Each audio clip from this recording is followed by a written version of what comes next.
Can we talk? I shuddered as I felt the wind shift, as it always did when she appeared. No matter where, no matter when, if she chose to materialize so I could see her, there was always a frigid wind that cut through my bones. I stopped in my tracks. It was twilight, and a few flickers of quickly dimming daylight remained, glowing like dying embers on the horizon.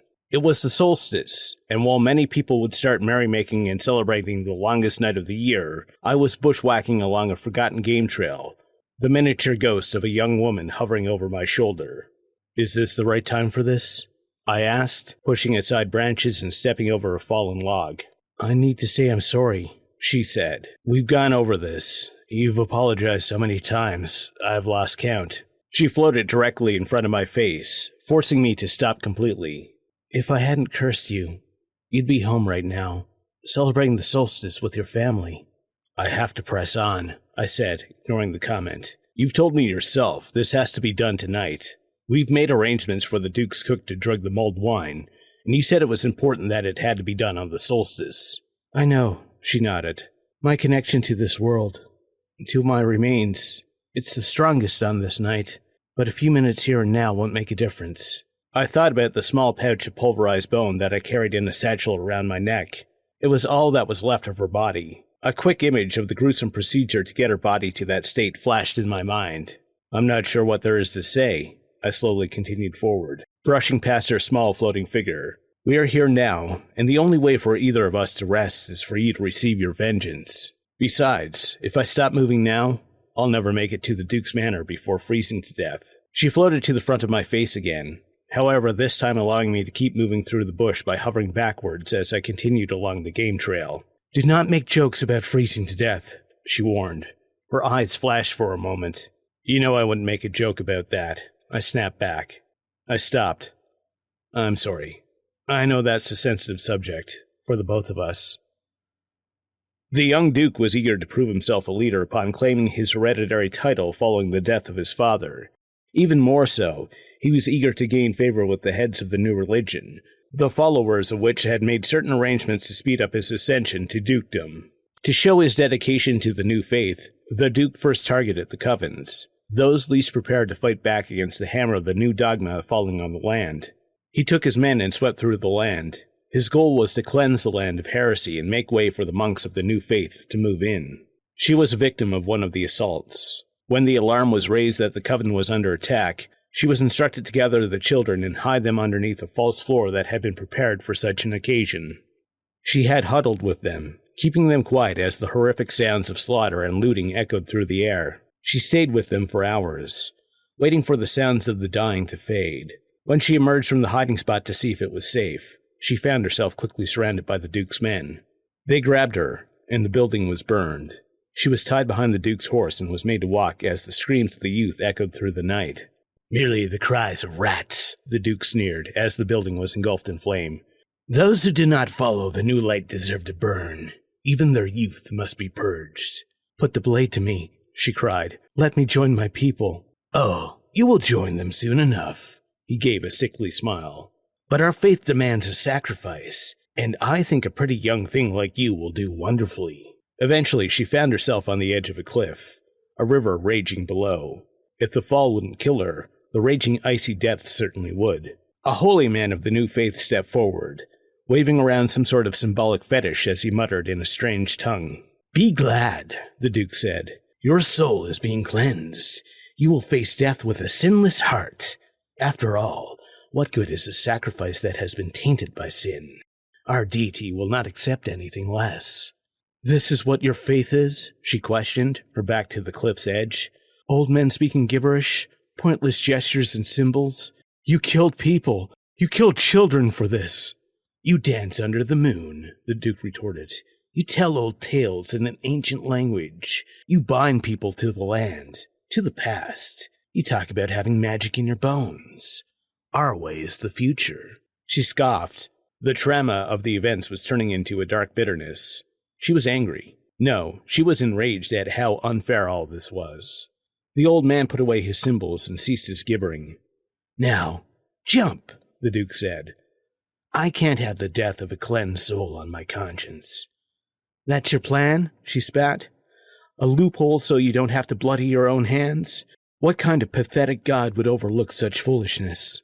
You told me that you wanted to join your people, the Duke said, unaffected by her comment. So, go ahead. This will not end well for you, she said. She spread her arms and fell backwards, plunging into the raging water below. I squat at the side of the river, washing my hands free of the blood from butchering my most recent kill. It had been a harsh winter, and the village was running low on food. I and the other youths had been dispatched a few days ago, sent out to hunt once the snow had melted enough for us to travel. Game seemed to be getting scarcer every year. Something drew my attention upriver. Something was floating towards me. Once I realized I was looking at a person, I quickly dove into the river, angling to catch the body as it passed by. Breathless from the effort, I slung the unfortunate individual onto the bank. It was a woman, covered in cuts and bruises. She was very pale, but still breathing. Something told me that she wasn't long for the world. I quickly pulled her over to the fire and did my best to comfort her while she passed. She was ice cold. I felt pity for the poor girl, but I had seen death come upon members of my village, and there was very little I could do. I was leaning over her to check her pulse when her eyes flickered open, locking on me. She grabbed my arm with an unnatural strength. I curse you, for all that is natural in this world. I curse you. You will never rest until justice is done. Her grip relaxed, and I saw the last essence of her life drained from her eyes. I shook my head. I wasn't sure what had happened to that girl, but her last moments were those of rage and anger. I just hoped that in the next world, she could find peace. I buried her next to the river and packed my horse, fully intent on returning to the village with my kill. I'd have an odd tale to tell for sure. I began to ride towards home. It was late in the day, but I was sure I could make good time on horseback, perhaps even getting back before dark. My mind drifted, and I thought of the warmth of my bedding, and then found myself emerging back at the riverside, the freshly dug grave before me. I had grown up in the surrounding forests. Getting lost or getting turned around could literally be a death sentence. And yet, here I was, back where I started, with no sense of how that happened. I felt a chill run down my spine. There was something unnatural going on, and the grave had something to do with it. I decided to unpack my horse and camp at the riverside for the night. Maybe whatever was preventing my departure would ease up by morning. I unrolled my bedroll and checked over my bow and my current supply of arrows. Finally, sleep took me. I found myself floating in a void of nothingness. No sound, no light, just terrifying black. Then, a voice. I'm sorry. A figure floated before me. It was the woman that I had pulled from the river. The edges of her figure seemed to be in flux, somehow being wicked away by something ethereal. Unlike a typical dream, I felt very much awake and in control of myself. You're that woman, I said, unsure of how to proceed. I am, and I've done a horrible thing. Horrible? I've cursed you. I've bound you to my body.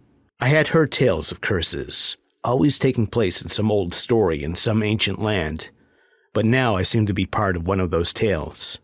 Cursed? Is that why I can't seem to leave this riverbank? The floating figure nodded, looking sad. Why? I tried to save you. In that final moment, as death approached, I was confused. I was angry. I thought you were one of the ones that did that to me. I wanted vengeance, and in those final moments, I unleashed all my hatred on you.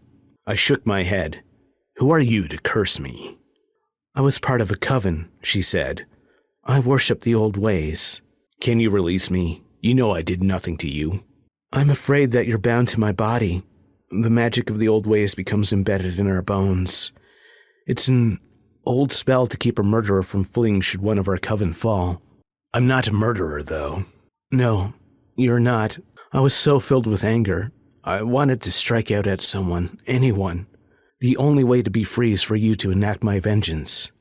We talked through the night. She told me of the attack on the coven and the deeds of the Duke. It will be hard for me to get anything done stuck on this riverbank with your body, let alone help you get your vengeance, as deserved as I think it is. You are a hunter, yes? You know how to butcher a creature? Break it down into meat and bone? Yes, but my power, my essence. It's in my bones. I felt myself pale at those words. I had grim work ahead of me. I snapped back to the present. I now stood at the rear wall of the Duke's manor. I could hear the laughter of seasonal merriment drifting through the cold night air. The drugs should be taking effect soon, the ghost whispered to me. The effects of their drink should be a little more pronounced, and they should be none the wiser. I just hope the cook did the second thing he promised. If not, this might be for naught. The cook had kept his promise. I found an open door to the manor cellar. Soon I found my way to the upper levels of the manor. The hallway was decorated with greenery and holly to mark the season. The fact that these people brought greenery indoors seemed strange to me. If you want to enjoy the woods, why not just go ahead and walk in it? I shook my head and made my way to the Duke's bedroom, slipping inside. A fire crackled. Shadows danced across the wall. Better hide, the ghost said. Once he goes to bed, we will act. I slipped inside the walk-in closet and waited. Finally, I heard the door open.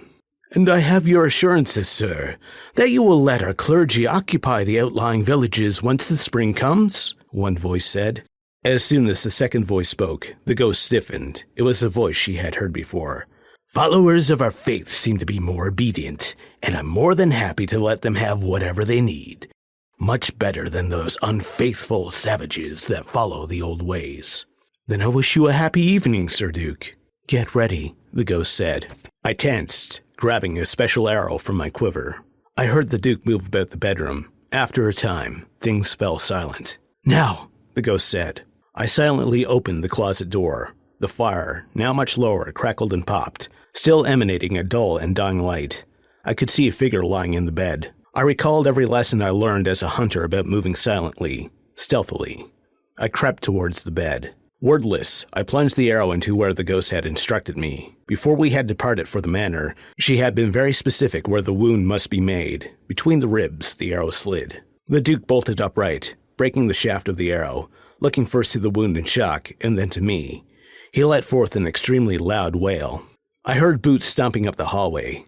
A retinue of guards burst through the door, catching me standing over the now very injured Duke. Even through the stupor of the wine and the drug, the guards could clearly see the assassination attempt. Before I could even think, I was grabbed and roughly carried out of the room. Shouts for the Duke's doctor echoed down the hall. I had failed. I wasn't sure what was colder, traversing the forest at night, or the cell I now found myself in. I was bewildered, beaten, and thrown into a cell. I didn't have time to process or even think. I felt myself slipping away, drifting into an unwanted sleep. I wasn't sure how much time had passed. The room spun, and I was sure I fell into the darkness a few times. Finally, things snapped into place and I had a coherent thought. Daylight was creeping into the cell. The solstice had passed. The longest night was over. I heard someone stomping down the hallway. Someone wearing a set of heavy keys was approaching. "Leave me," I heard the Duke's voice say. "But sir," somebody protested. "You gave him an outright beating last night. He's in no condition to hurt me. But your wound, sir." "Bah," the doctor looked at it. "Barely a scratch." I shook my head.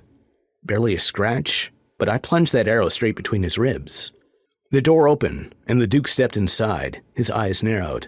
"Well, look at you," he smirked.